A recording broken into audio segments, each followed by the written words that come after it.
Okay, let's dive right into this explainer and unpack the hilarious, the chaotic, and honestly, the wonderfully heartwarming dynamic of the Kelce family. Listen, if you have been following sports, pop culture, or just, the internet in general over the last couple of years, you already know the sheer, overwhelming cultural dominance of Jason and Travis Kelce. I mean, really think about it for a second. These guys are absolute titans on the football field. We're talking about literal future Hall of Famers here. Multiple Super Bowl rings between them. They are arguably two of the greatest to ever play their respective positions in the history of the sport. And off the field, man, they are incredibly successful in their media ventures. They host one of the most popular shows in the entire world. They star in countless national commercials, and they are completely, undeniably inescapable in the public eye. You literally cannot turn on the television on a Sunday without seeing their faces. But today, in this explainer, we are going to look at these massive, larger-than-life figures through a completely different, remarkably grounded lens. We're going to look at them through the perspective of the woman who actually raised them, their mother, Donna Kelce. What we are breaking down today is a fascinating anthology of stories, passing comments, and deeply funny memories drawn directly from their own conversations with her. Because look, it's one thing to see these giant guys in helmets and shoulder pads crushing opponents on the gridiron, right? It's an entirely different, infinitely more entertaining experience to analyze the actual family ecosystem that produced them in the first place. We are going to dig deep. We'll look into the sibling rivalries that shape their competitive edges, some deeply absurd childhood memories that honestly probably aged their poor mother by a full decade, their very unique approach to holidays, and even some wild late-night style theories about science, extraterrestrials, and ancient history. It is a fantastic ride. It reveals so much about why they are the way they are, so let's not waste any time and get right into it. To properly set the tone for everything we're about to discuss today, we really have to start with a direct, highly pointed question from Jason Kelce to his mother. He asks her, completely deadpan, and I quote, "Mom, is it weird at all that Travis still calls you Mommy?" Just picture the psychology of this moment for a second, okay? You have Jason. He's the older brother. He's the gritty, pragmatic, heavily bearded center for the Philadelphia Eagles, and he is openly calling out his younger, famously stylish, massive, 30-some-year-old superstar brother for still using the term Mommy. It is the ultimate older brother move. He's putting Travis entirely on the spot, just trying to make him squirm. And how does Donna react to this interrogation? She doesn't hesitate for a single second. She admits right off the bat that she actually finds it kind of funny. In fact, she says she thinks it's downright hysterical. Because the thing is, Donna isn't fooled for a minute here. She knows exactly what Travis is doing. She tells him, "I take it as a chuckle. I know you're doing it to make me laugh." She recognizes that this isn't some weird psychological regression. This is a deliberate, calculated comedic bit from her second-born child. It's a performance, and it's designed specifically to get a reaction. And Jason, fully playing the role of the classic, long-suffering older brother, he just chalks it up to the differences in birth order. He essentially notes that this is just the exact kind of obnoxious, attention-seeking thing that second-borns do. It's just a perfect microcosm of their entire relationship, captured in one brief exchange. Jason pokes and prods, Travis puts on a flamboyant performance, and Donna just sits right in the middle of the two of them, completely unbothered, just enjoying the humor and the chaotic energy of her boys. Section 1. Raising two chaotic boys. Now, bringing that sibling dynamic into our first major theme, we get a real glimpse into what it was actually like raising these two before the fame, before the fortune, before the spotlight. Because let me tell you, the energy they bring to the stadium today is absolutely nothing compared to the sheer chaos they inflicted on their household as little kids. The family recounts how both boys used to wander off and get lost all the time when they were young. Now, if you are a parent, or if you've ever watched a kid for more than 5 minutes, you know that feeling. That sheer, heart-dropping panic of turning around in a crowded grocery store and realizing your kid is just gone.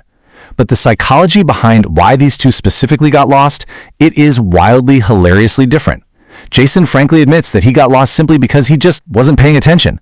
It's blunt, it's honest, and it totally tracks with his entire personality. He was just a kid with absolute zero situational awareness, probably just staring at a blank wall while his family walked away. But Travis firmly, aggressively denies that he was ever actually lost. According to him, he was always just right around the corner, fully in control of the entire situation. He wasn't lost, guys. He was escaping. He actually likens his childhood self to Peter Pan's Lost Boys. He fully leaned into this theatrical, adventurous narrative in his own head, to the point where the brothers even start yelling bangarang, the famous battle cry from the movie Hook, while reminiscing about running away in public places. He really thought he was Rufio right in the middle of a shopping mall. But honestly, the absolute best part of this entire story is Donna's maternal reality check. She knows that she always knew exactly where they were.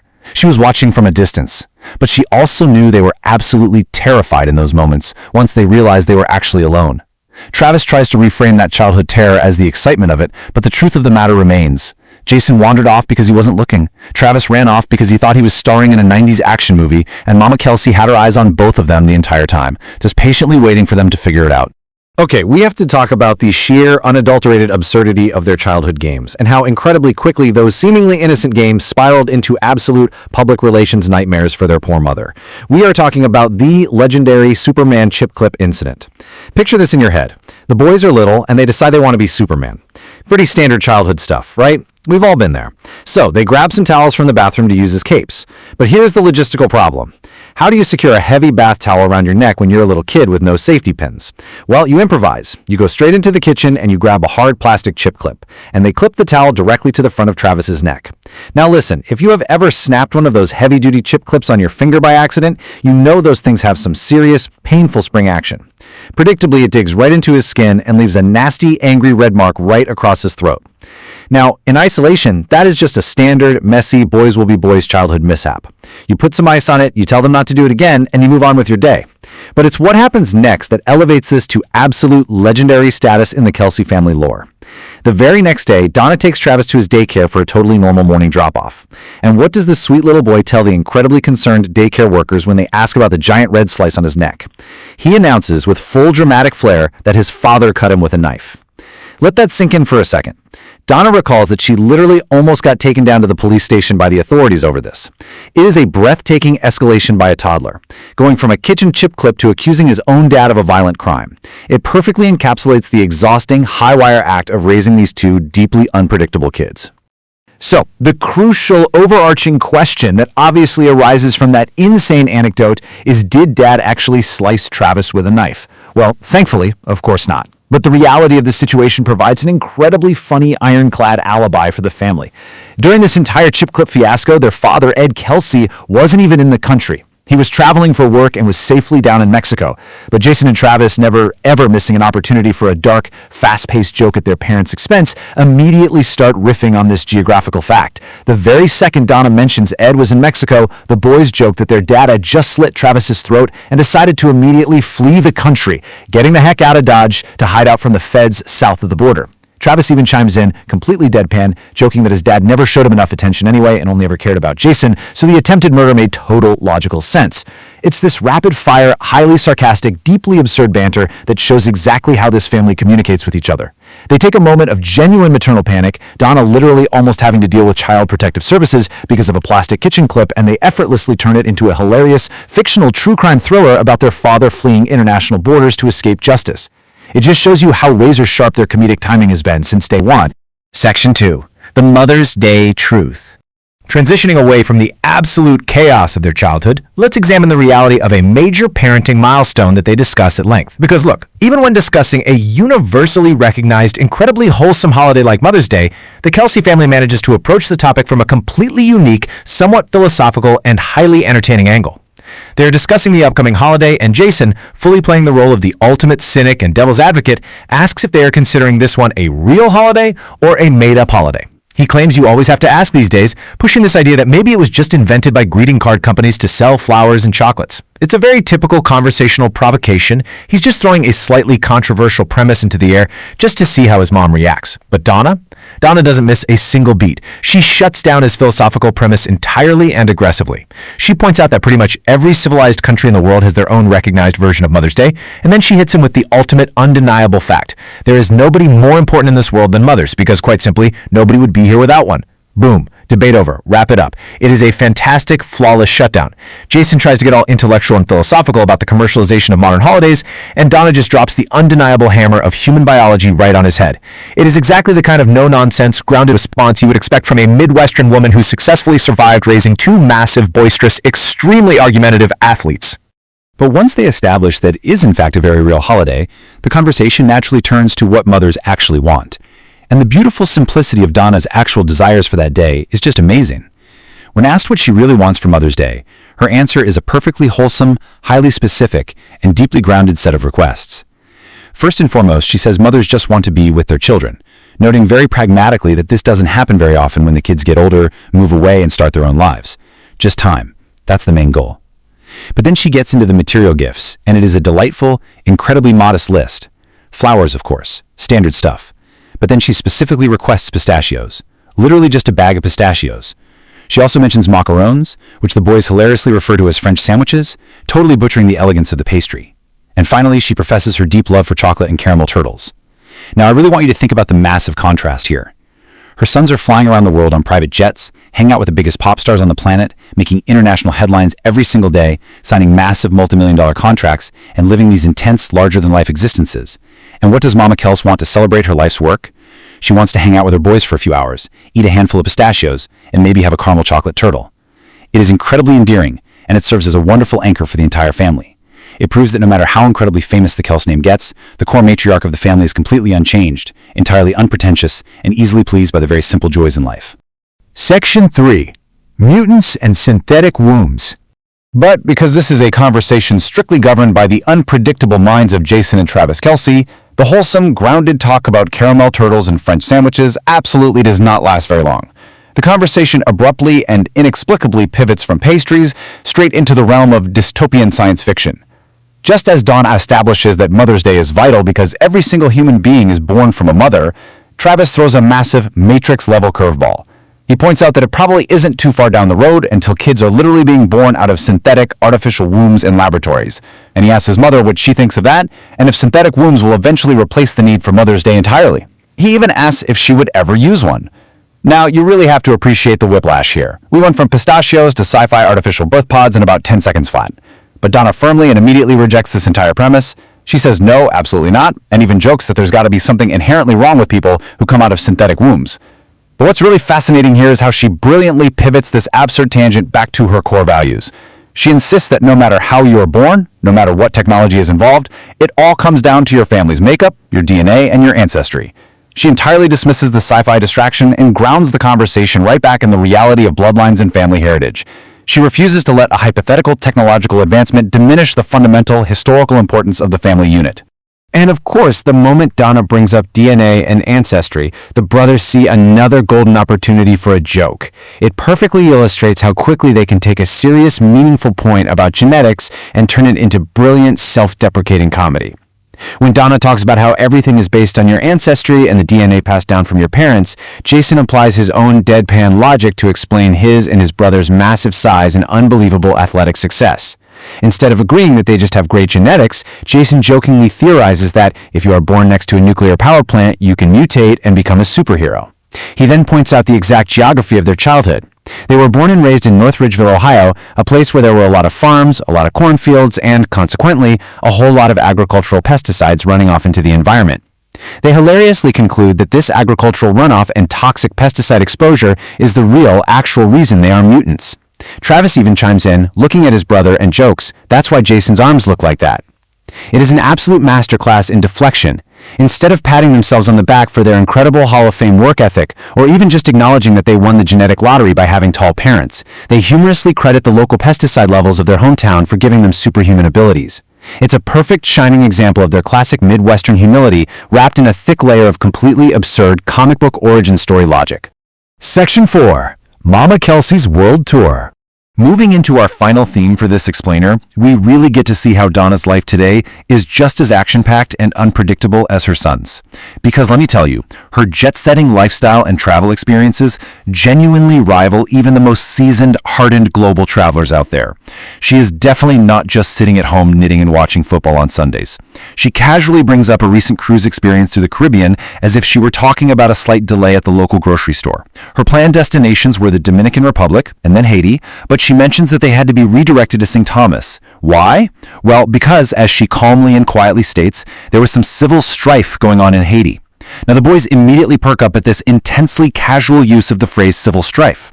Jason demands to know what civil strife actually means in the specific context, and the conversation quickly and hilariously spirals into whether Donna's cruise ship was dealing with actual armed militias trying to board the boat. And Donna's reaction to this serious geopolitical unrest interrupting her vacation, she just notes that they couldn't get off the ship, the captain said they had to bail, and they went to St. Thomas instead, which she cheerfully adds was much better anyway. Travis, playing the wild card as always, jokes about how he would have been sneaking off the ship when the lights were out to go see the militias. But Donna just maintains her totally unflappable, calm demeanor. It is a wildly funny juxtaposition. Her sons are genuinely pressing her for details about international militias, Jason is desperately trying to keep the conversation from turning into a heavy global news broadcast, and Donna is just completely unbothered, just happy that her cruise ship found a safer port with better weather and nicer beaches. And let me tell you, her travel schedule isn't slowing down one bit. Mama Kelce is an incredibly active, independent, and borderline stealthy traveler. She reveals her upcoming plans for July, noting that she is heading down to Mexico to escape the intense heat that hits her area starting in May. She's traveling with her best friend Shannon and another close friend Lisa. Their specific destination is Tulum, and their main goals are to visit the ancient ruins and go swim in the cenotes. You know, those incredible natural sinkholes you see all over the travel blogs. But honestly, the absolute best part of this travel segment is her philosophy on sharing her itinerary. When the boys ask her about the specifics of her trips and why she didn't tell them, she notes that she doesn't always like to tell everybody exactly where she is going because she likes to just pop up on people. Man, I want you to just take a second to fully appreciate the energy of that statement. She is a grandmother. She is the mother of two of the most intensely famous athletes in the modern world, and her personal travel philosophy is to run Black Ops secret itineraries so she can spontaneously ambush her friends and family around the globe. Imagine you are just sitting at a cafe in Europe or a beach in Mexico, minding your own business, and suddenly Mama Kelce just pops out from behind a palm tree. It's a phenomenal, hilarious approach to retirement travel. This upcoming trip to the Mexican ruins immediately sparks a fascinating shared memory for the family, connecting their current travel plans right back to their wild football lives. They start reminiscing about a previous, epic trip they all took together to Mexico City. The Chiefs were playing an international game down there, and instead of just staying in the hotel or going to expensive VIP parties, the family used the opportunity to do some serious boots-on-the-ground sightseeing. Specifically, they went outside the city to visit the ancient, sprawling complex of Teotihuacan. It's a really wonderful, humanizing moment in the source material because you realize that for all the media focus on stadiums, tailgates, and locker room celebrations, this is a family that genuinely appreciates history and global culture when they travel. Football was the undeniable catalyst that brought them to Mexico City in the first place, for sure, but it was the massive, awe-inspiring pyramids of the ancient civilizations that truly left a lasting, profound impression on Donna and her sons, something they are still eagerly talking about years later. And in discussing this trip, Donna essentially steps right into the role of a college history professor for her sons. She brings up an incredible comparison that absolutely blows Jason's mind. She starts talking about the Egyptian pyramids, which are, of course, globally famous. It's what literally everyone on Earth thinks of when they hear the word pyramid. But then she contrasts them with the Mexican pyramids at Teotihuacan. Jason admits he knew there were pyramids down there built by the Aztecs and Mayans, but he didn't know much about the specifics. Donna then drops a massive, mind-blowing historical fact on him. Some of the pyramids at Teotihuacan are actually even larger in total volume than the Great Pyramids in Egypt. Jason is genuinely, authentically surprised by this realization. He takes a beat and notes, with a hint of frustration, "They don't teach us that." It is a fantastic, completely authentic moment of shared discovery. You have this mother imparting deep historical and architectural facts to her adult, multimillionaire sons, expanding their worldview right in the middle of a conversation that, just a few minutes prior, was entirely focused on synthetic wombs and toxic cornfield pesticides. It really showcases the genuine intellectual curiosity that exists just beneath the surface of their usual loud, comedic banter. To wrap up our explainer today, we absolutely have to end on the ultimate, unanswerable question that Jason throws at his mother to close out their chat. After discussing the sheer, impossible volume of these ancient structures, Jason asks her, point blank, under oath, "Do you think aliens built the pyramids?" He puts her right on the spot. And Donna's answer is a phenomenal, highly provocative thought that we are going to leave you with right now. She doesn't just laugh it off like a crazy internet conspiracy theory. She actually pauses, she thinks about the sheer scale of what they saw with their own eyes down in Mexico, and she says that the massive stones fit together so perfectly, so seamlessly, that it's almost impossible for a modern mind to comprehend how they did it without heavy machinery. So, her final verdict? She says that either ancient humans had incredibly advanced technology that was somehow passed down through the generations and tragically lost to history, or somebody from out there came down and helped them do it. She literally leaves the door wide open to extraterrestrial intervention. Man, think about that. It is a hilarious, memorable, and wonderfully impactful way to conclude this dive into their family. We started this explainer talking about a little boy putting a plastic kitchen chip clip on a towel cape, and we end with the matriarch of the family legitimately pondering ancient alien theory based on her international travels. It is the absolute perfect encapsulation of the wildly entertaining, deeply unpredictable, and tightly knit dynamic of the Kelce family. So, what do you think? Was it lost ancient human technology, or did we get a little help from the stars? Let that simmer in your brain for a bit, and we will definitely catch you in the next explainer.